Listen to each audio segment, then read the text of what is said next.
The F1 circus is moving forward as it heads to Qatar for the next round of the Formula 1 season, but Aston Martin are still looking in the past, as sources at Aston have claimed that they wanted to screw Oscar Piastri when he was at the team.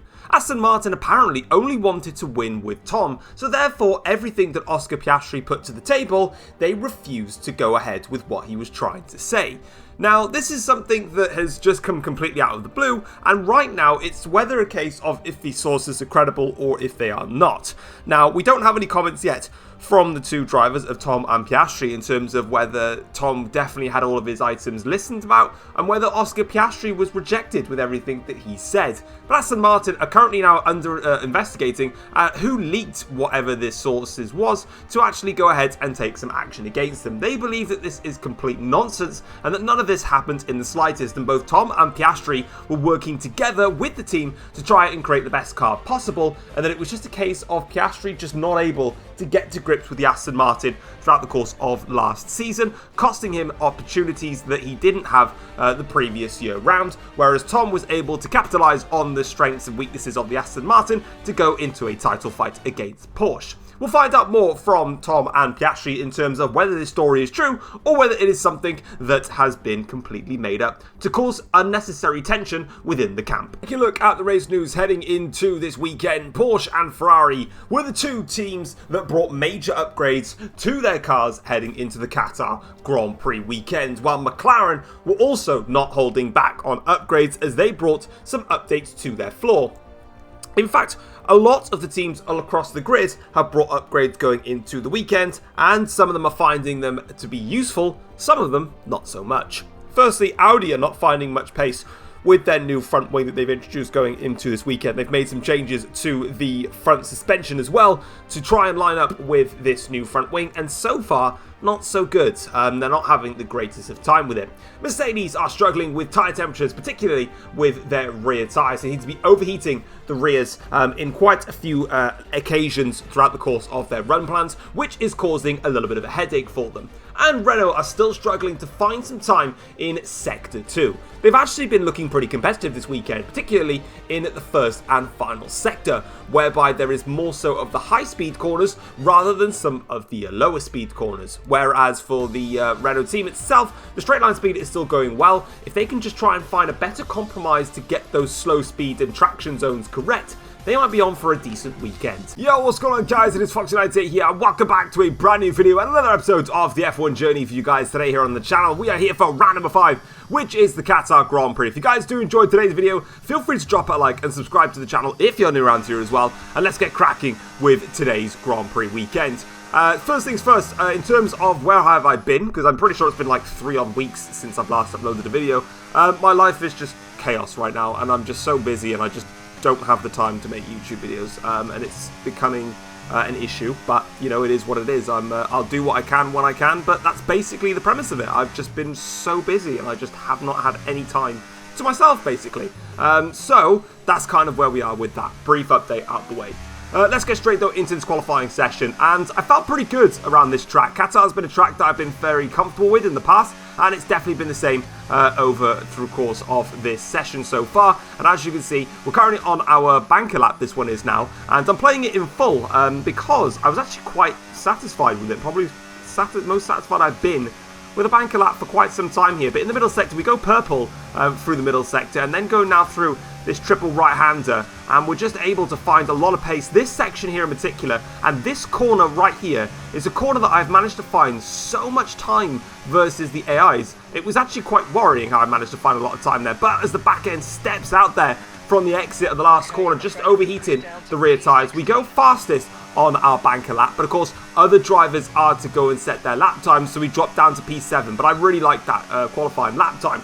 Now, we've got one opportunity to try and get a better result here than P7. With the banker lap already there, we have got a decent starting position at the moment, but of course, things can definitely change here. So as we go now through the first corner and in towards turn 2, and the back end, it's a massive slide on the exit of turn 2, and that's cost us all the way up now towards this corner here. So we've lost 0.3 of a second just from that slide alone, and now we need to find it all back again. But as you can see, going in towards the hairpin, we have actually found it all there. So we've managed to regain the 3/10 that we lost, but imagine if we didn't lose the 3/10 of a second, we would now be in a very strong position, but we are fractionally up on our previous best lap time. So now we just need to try and find a little bit more performance in the car and try and go for it here. And we're now losing a little bit of time over the course of the middle sector. Not been a great lap so far as things stand. Of course, overall, we've definitely been more competitive, but we're just not finding it all now as we go through in towards the triple right-handers,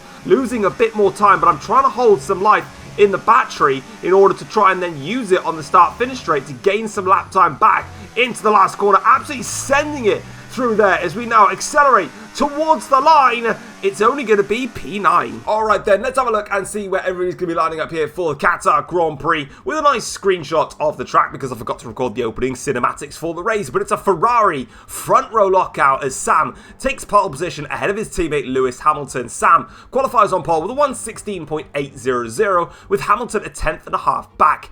Lando Norris qualifies in 3rd for Red Bull ahead of Oscar Piastri, who lines up in P4 with Isaac Hadjar, the biggest standout of them all. He starts this race from P5 for BMW ahead of the McLaren of Charles Leclerc. Sebastian Vettel lines up 7th for Renault with Valtteri Bottas, the best placed Mercedes driver, down in P8. As for myself, it's P9 on the grid, 0.6 of a second back off of pole position. Alex Albon qualifies in P10 for Jaguar, an impressive return for him, while Pierre Gasly lines up P11. Not a bad showing from him, but he is still 0.7 of a second behind his own teammate. George Russell, for the first time I believe this season, is out-qualified by Isaac Hadjar, 0.4 of a second back he was in the end, with Kimi Antonelli lining up P13. He is also 0.4 of a second behind his teammate. Ollie Behrman is the best placed Aston Martin with P14, the best that he can conjure up, over a second off a pole, while Nico Hülkenberg is 15th for Renault, again a second behind the front running pace and half a second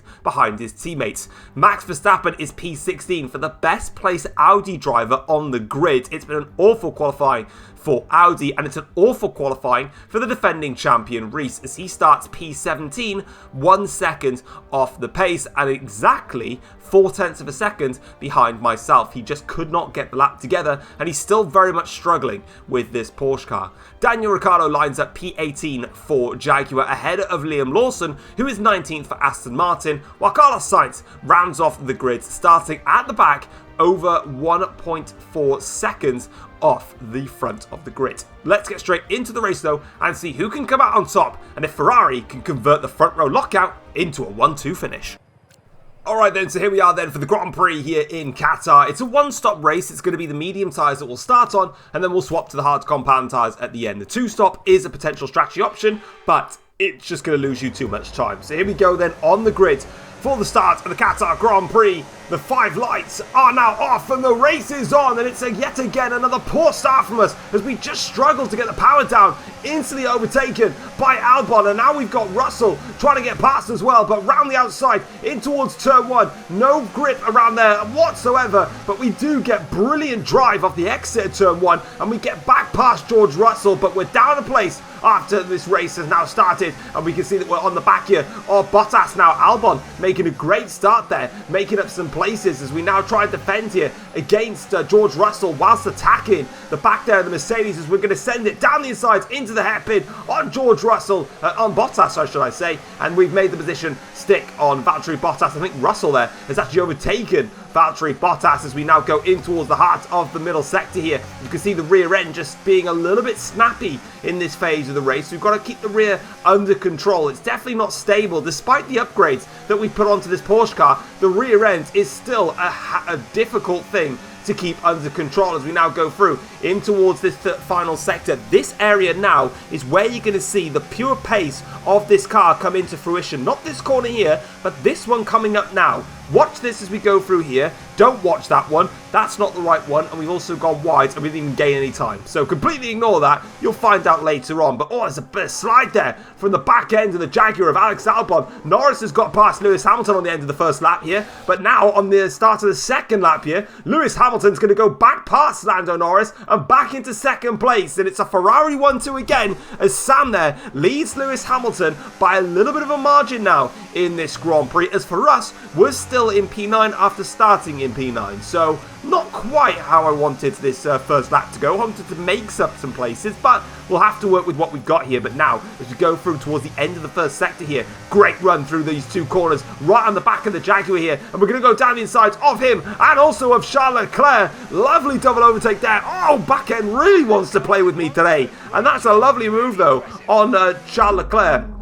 And we get the job done on the McLaren and also on the Jaguar driver of Albon. Let's have a look at the start, though, and see how everybody got on then. So, for myself, in terms of my overall start, I mean, the initial launch was shambolic, as it pretty much always is going to be on this game. But going towards turn 1, I took a super wide line to compromise myself, but then it came back into play because I was able to go down the inside then of George Russell. This on board with Lando Norris, though. Now, he had a real good start here versus Hamilton. You can see he's already pulled ahead of Hamilton, and he's in the slipstream of Sam. But going in towards turn 1 here, Hamilton fights back against Lando Norris, and now it's a straight duel between the two of them. Into turn 2, Norris has got the outbraking maneuver done, but this is where Hamilton is now pulling clear. So while Norris initially pulled clear, now it's Hamilton's turn. But Norris brakes really late around the outside of the first part of that double right-hander. He does it again then for the second phase, and fair play to Lando Norris, because I would have thought Hamilton would have broken a bit later than that,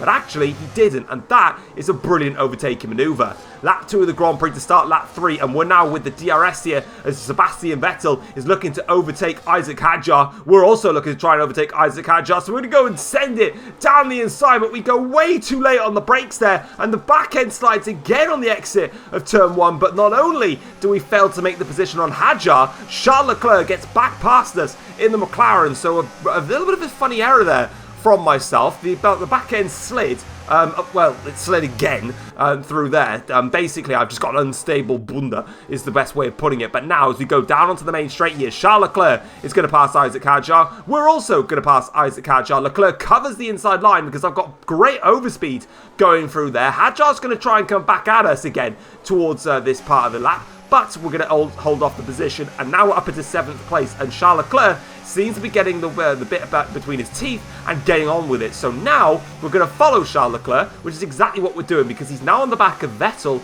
and we are also on the back of Charles Leclerc. We've lost a little bit of time though going through the last corner, so now we need to open up the DRS here and try and make a move stick here. Leclerc overtakes Vettel quite convincingly. Can we have a look at Sebastian Vettel? We're going to send it down the inside of Sebastian Vettel. Unlike the move on Isaac Hadjar, we're able to send it down the inside of Sebastian Vettel and keep our car on the confines of the track, and also without having a major mistake here. Lap 6 of the Grand Prix. Hamilton now is attacking Lando Norris, so the two of them fighting hard for position. We've got Oscar Piastri that's overtaken the pair of them whilst we've been scrapping away further back, and now Lando Norris and Hamilton are having a great old scrap here for position, and that's giving the opportunity for Charles Leclerc and for myself now to come at this lot here. So down the straight we go with Lando Norris here. Hamilton now goes towards the outside for turn 1. It's a clean DRS move here, so that is going to put him back up into 3rd, but now it's a question of can they get back onto the tail of Oscar Piastri and nick some DRS from him to try and help their races here. You can see now that Charles Leclerc is all over the back of Lando Norris here, but Norris is going to go for it on Hamilton. So too Charles Leclerc, and it's not going to go even further for Hamilton because his engine's gone on the start-finish straight, and that's a horrible, horrible way for Hamilton's race to end. It's a DNF for Lewis Hamilton, and that is a disaster for Ferrari. They've got one Ferrari leading this race. They've got one out of it as we now move on to lap 9 of this race. We've got a great run on Charles Leclerc, but he's got a run now on Lando Norris. Down the straight they go, in towards the first corner. Can we have a look at Lando Norris around the outside of the Red Bull driver? This is going to get risky here between the two of us. Lando holds the position into turn 2. We get the move done on Lando Norris, and we're up now into 4th in this this Qatar Grand Prix, but that is a dramatic moment for Lewis Hamilton. He didn't score points in the Singapore Grand Prix after a freak mistake. Cost him dearly. Now here in Qatar, it's the car that's cost him dearly. Welcome to the back end, not cooperating with my Porsche car. But we're still in the DRS range here of Charles Leclerc. He's no longer got somebody to attack with DRS. So now, for the first time really, on the back of Charles Leclerc, we can breeze past Charles Leclerc. Third place now in this Grand Prix, and we're picking up speed in this stint of the Grand Prix. I thought there was a tyre degradation, which is a lot higher than I expected. We'd be quite slow, but what I didn't realise, whilst racing, both these McLarens are on the soft tyres. There goes Charles Leclerc for his first stop of the Grand Prix. So the DRS here active now on the McLaren of Oscar Piastri. We're now going to go to the inside. Piastri tries to defend it, but those soft tyres on the McLaren are fading badly versus the medium tyres that are not doing so well on my Porsche, but definitely doing better than what the soft tyres are on the McLaren. So now we are in the position of P2. Now, coming into the pits here for the one and only time in this Grand Prix, it is time to go on to the hard compound tyres. And as you can see, myself, Sam and Lando Norris are all making their way in now for the pit stops, and this is going to be an interesting stop here. And in fact, there's Sam just got held up there slightly by Lando Norris, so that is not going to work in the Ferrari's favour. That's going to give me a little bit of time now versus the Ferrari man. It's not going to be a huge amount, but it's going to be a little bit. But crucially, where are we versus the two McLarens who pitted earlier? There they come now down the straight. Oscar Piastri and Charles Leclerc, they're really close to each other. I think actually Charles Leclerc is going to go for it on Oscar Piastri. Poor TV race direction from myself. Oh, we just pick up the back of it there. One of the two McLarens, I think it's Leclerc, has just overtaken Piastri, but it's game on now in the second part of this race. It is the two McLarens versus myself versus Sam for a chance here at the Qatar Grand Prix, subject to any form of mechanical failures or complete horrific mistakes coming our way. But as we go down the straight now, Charles Leclerc's got a great run on us with the slipstream and the DRS. He's going left, he's going right. We're trying to have a look at Sam though as we go down around the outside of turn one. We've made the move and we're into the lead at the Qatar Grand Prix. What a move around the outside of Sam for the lead of this race. I was too busy trying to watch where to defend the position, with the overspeed we got was massive versus the Ferrari driver, and that's us now into the lead. Further back though, this is George Russell having a look here at Sebastian Vettel. He's recovered nicely in this Grand Prix to get back up into a decent point scoring position.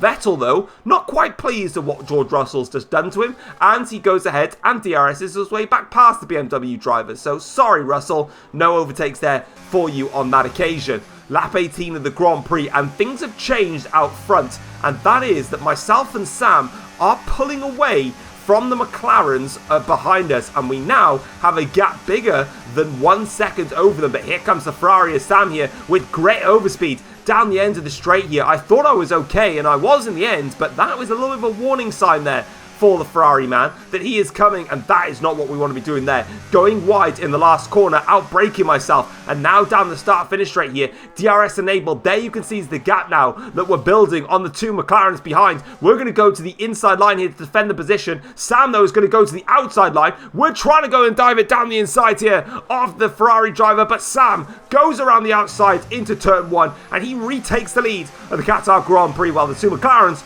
swap places as well further behind us. On the end of the next lap though here, lap 20, we're back on the tail here of the Ferrari, the back end sliding for Sam here. This is an old rivalry reunited between myself and Sam. We haven't had too many wheel-to-wheel massive battles for a while here, so this is a good opportunity to see how our skills have progressed, and we get a nice simple move with DRS there as Oscar Piastri has to succumb to his teammate Charles Leclerc. Both of them are on the hard tyres, so they're on the same tyres now as myself and Sam, but we've been able to pull away, and that's what we need to keep doing. But the fighting is definitely going to compromise us later on in this race here. Lap 21, now 22 of the Grand Prix. Piastri coming back at Charles Leclerc, and he tries to go to the outside initially. He has to cut off the DRS to go down the inside instead, and this is going to, it's just close there between the two of them, but Oscar actually misses out on a chance to pass his teammate there.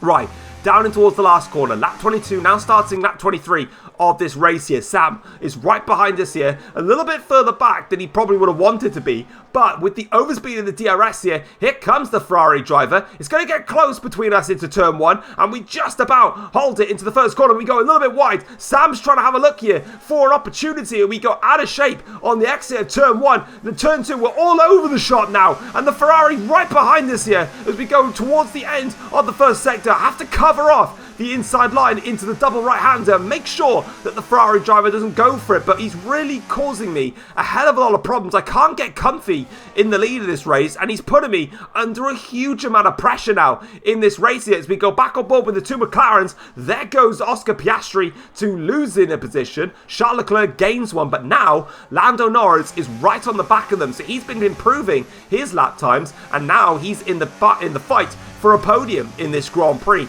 Lap 24 to start lap 25 now. It's getting close to the end of this Grand Prix. Sam is coming back for another attack here. He's closer than he was before. And there with the Ferrari, with the DRS. Will he go for it here? Around the outside into turn 1. We'll defend it as hard as we possibly can. Force him wide. Sam comes back at me though. Into turn 2. Sam takes the lead back again here in Qatar. Brilliant move between the pair of us. But we've got a great slipstream run now. Down in towards turn 4 and 5. Are we close enough? No, not quite. I had to really try and go for it, but unfortunately, there just isn't enough time and space to try and send it down the inside. So at the end of the lap here, we'll try again now to get into a rhythm here versus the Ferrari. That's a great run through the last corner. Sam does bolt it though with his battery. He's clearly trying to pull away in this race, but we'll come back at him though with the DRS here. Down the main straight, around towards the outside. Sam covers the inside line. Not enough though, around the outside, and we're back ahead of the Ferrari man. But this fight is going to go all the way to the checkered flag. As we can see there, Lando Norris has actually overtaken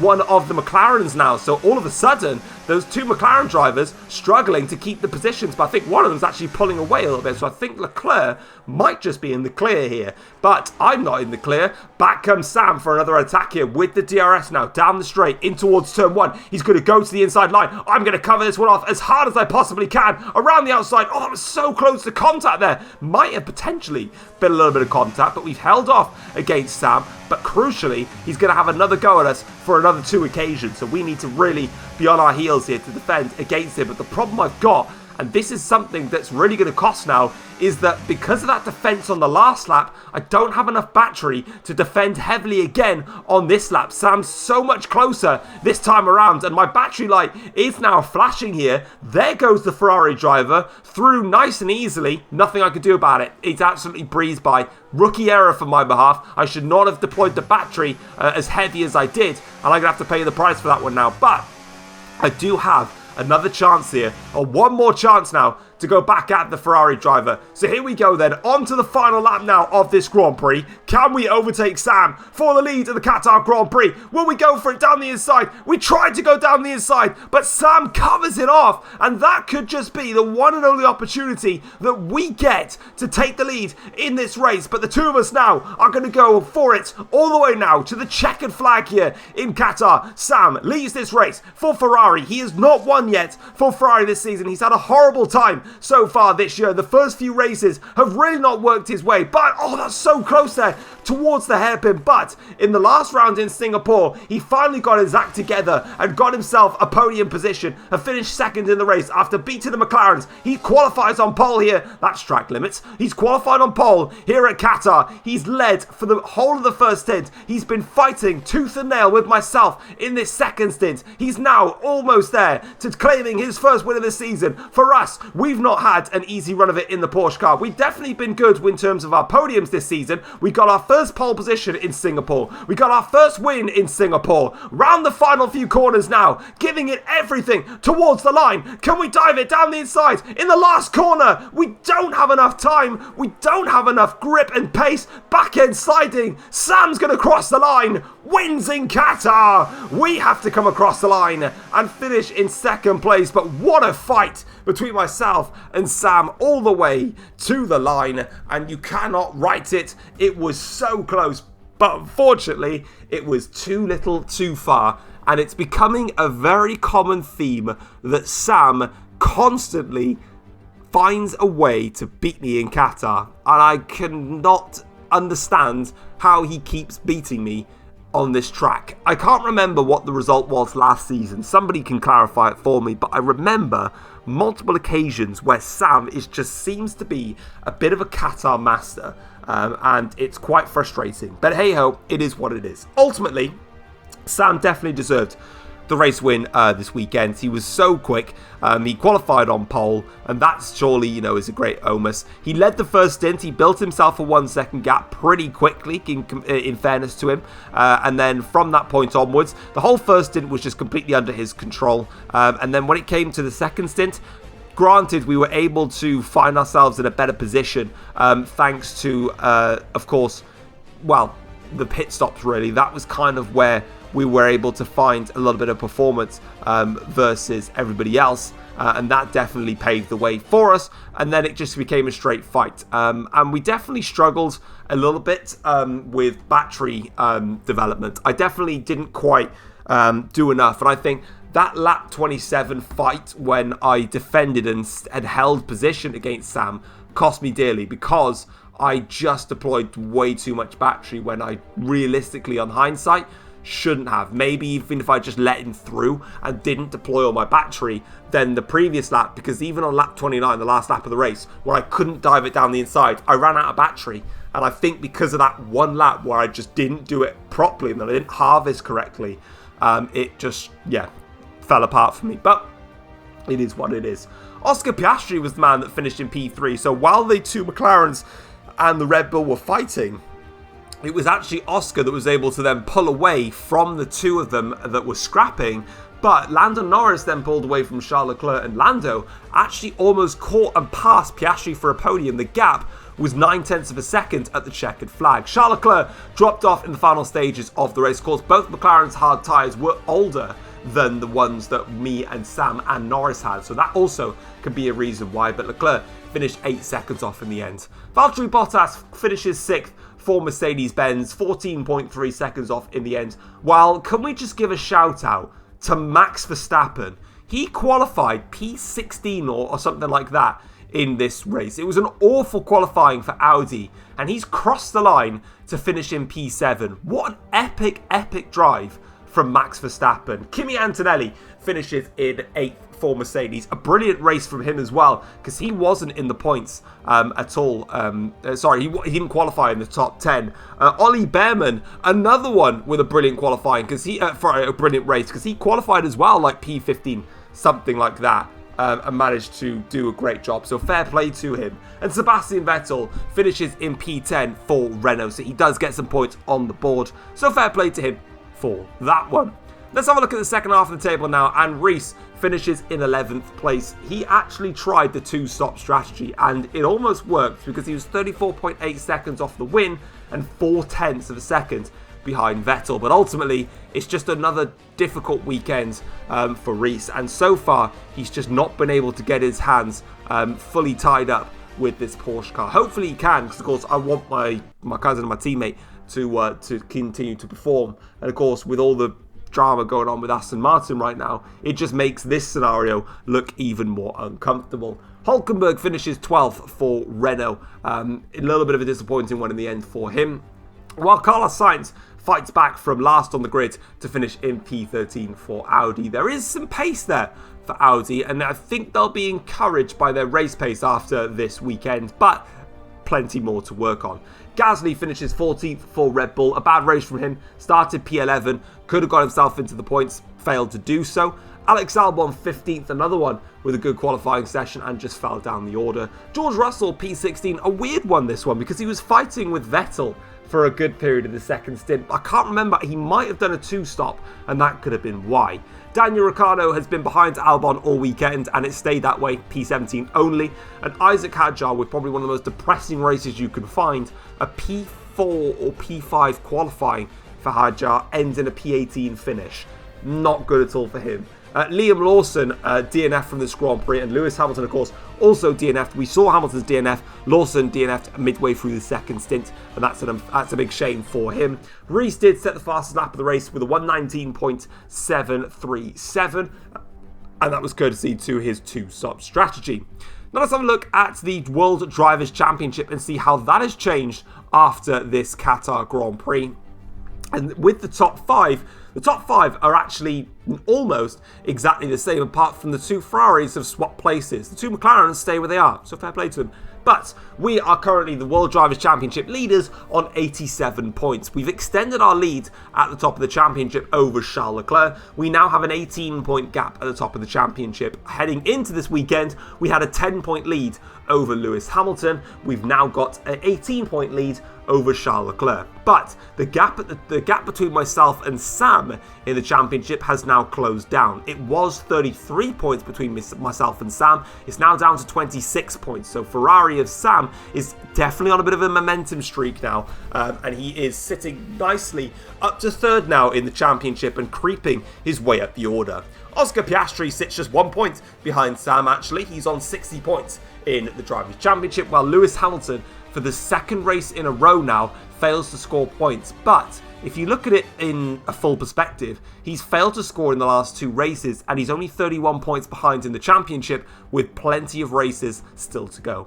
Lando Norris is 6th in the championship for Red Bull. He's moved up ahead of Bottas now on 42 points, while Bottas is 7th with 39 points. Reese remains 8th in the championship on 24 points, 63 points behind at the top of the Drivers' Championship. It's not over for Reese. If he just is able to get a grip with the car and be able to put into performances and start outscoring me, then there is plenty of races to go for him to try and get himself into the championship fight. But realistically, if he doesn't start doing it now, it's not going to happen for him.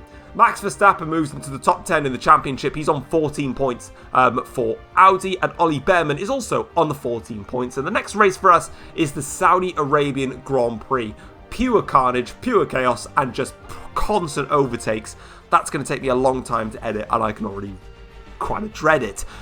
Looking at the Constructors' Championship, McLaren still lead the way at the top of the Constructors' Championship on 129 points, but their gap now is 12 points, and that is now over Ferrari and not over ourselves. Porsche. Ferrari retake second in the Constructors' Championship. They're on 117 points now, while ourselves in Porsche are on 111 points. But if you look at it, there's 18 points that covers the top three in the Constructors' Championship. And as things stand at the moment, it's a straight fight between McLaren, Ferrari and Porsche for the Constructors this season. Mercedes sit on 48 points ahead of Red Bull, who are on 46 points. Those two teams are going to be scrapping out for fourth in the championship at this rate. Audi are on 26 points, and they've pulled a little bit further clear of Aston Martin. If they could just try and get their upgrades working properly and have some momentum come back in for them, especially in qualifying, that's where the biggest issues is.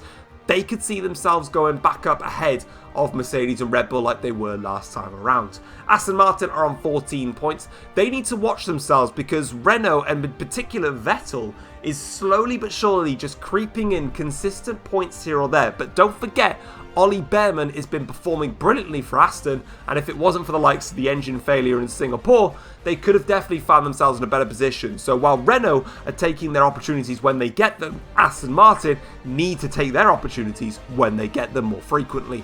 BMW, crucially, still have those 2 points ahead of Jaguar, who have the 1 point, and that is how the Constructors' Championship lies. So let's get straight into the post-race notebook now and see what the teams and drivers had to say after the Qatar Grand Prix.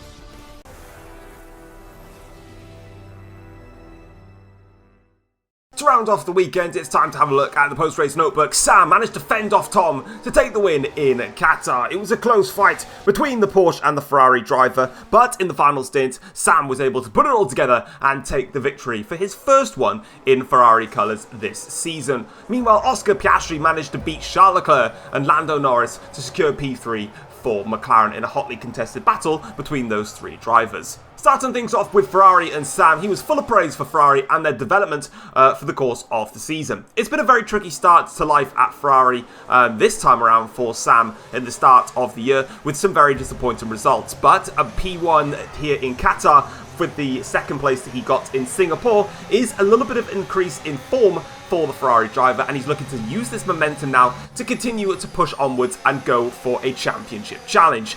Tom was gutted not to win at the Qatar Grand Prix. Tom said that he had everything to win the Qatar Grand Prix and praised the team for all their efforts throughout the course of the weekend, and just blamed his own personal usage of his battery in order to not get the win this time around. But things are completely different on the other side of the garage, as Reese has now made a very strict statement about how Porsche have made such a poor car. Now, of course, this has not been a start to the season that Reese would have wanted. Of course, Reese joined Porsche, built the team from the ground up, managed to win the Constructors and the Drivers' Championship with Porsche last season. Now he goes into this season and it's a completely different car for him. His teammate Tom is at the top of the World Drivers' Championship, coping well with what seems to be a very unstable rear-end Porsche, which is definitely a weakness that Reese is feeling heavily exploited with. But he's really questioning what they're doing with this car, and it's definitely not working out for him. But he has another opportunity at the Saudi Arabian Grand Prix next time around to try and get his season on track. And hopefully you guys will tune in for that one. And if you tuned into this one, hopefully you enjoyed it. And if you did, drop it a like, subscribe if you're new around here as well. And I'll catch you guys for the Saudi Grand Prix next time around. Take care all. Peace.